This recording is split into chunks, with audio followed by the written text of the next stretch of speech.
গীতায় লেখা আছে, যখন তুমি কষ্ট আর কটু কথা দুটোই সহ্য করতে শুরু করবে, তখন বুঝবে তুমি বাঁচতে শুরু করেছ।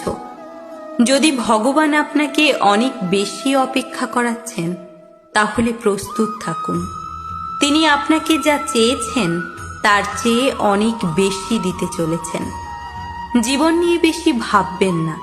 যিনি আপনাকে জীবন দিয়েছেন, তিনি কিছু না কিছু ভেবেই দিয়েছেন।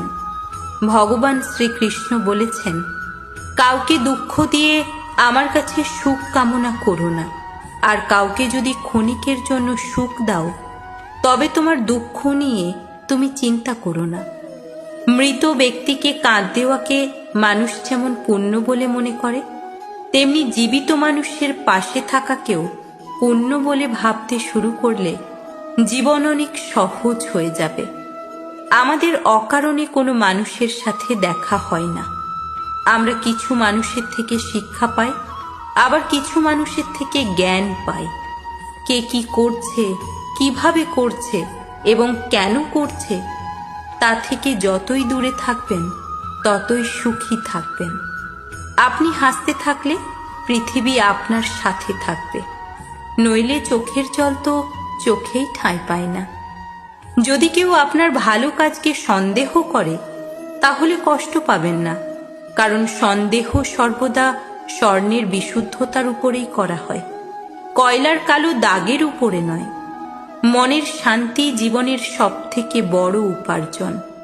উপদেশ, সঙ্গ এবং সময় কাউকে না চাইতে দিলে লোকেরা প্রায়ই সেগুলোকে সস্তা বলে ভাবতে শুরু করে।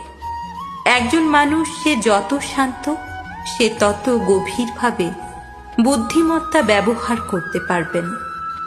যেমন পাতা না ঝরলে গাছে নতুন পাতা আসে না, ঠিক তেমনি কষ্ট ও সংগ্রাম ছাড়া ভালো দিনও আসে না। যে ব্যক্তি অল্পেতেই খুশি, তার কাছে সবচেয়ে বেশি খুশি আসে। যতক্ষণ আপনি ভয় পাবেন, ততক্ষণ আপনার জীবনের সব সিদ্ধান্ত লোকেরাই নিয়ে নেবে। যারা আপনাকে সময় দেয়, তাদের প্রতি সর্বদা অনুগত ও ঋণী থাকবেন। জীবনে অহংকার করো না, কারণ ভাগ্য সব সময় বদলায়। যেমনটি আয়না একই থাকে, শুধু প্রতিচ্ছবি বদলায়।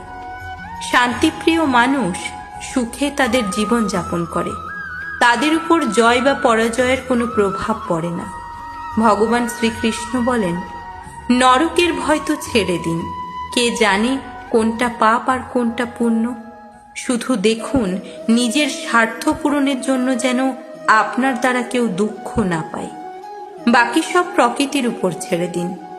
অর্থ বড় না যোগ্যতা বড়, খারাপ সময়ে যে পাশে থাকে সেই সব থেকে বড়। কেউ যদি আপনাকে নিজের স্বার্থ পূরণের জন্য মনে করেন, তাহলে তাকে স্বার্থপর ভাববেন না, কারণ আপনি তার জীবনের সেই উজ্জ্বল আলো সে অন্ধকারে দেখতে পায়। সবাইকে নিজের গোপন কথা বলবেন না, কারণ আজ যে আপনার সাথে আছে, কাল সে আপনার বিপরীতেও যেতে পারে। এই উপদেশগুলো মেনে চললে জীবনে চলার পথ অনেকটা সহজ হবে।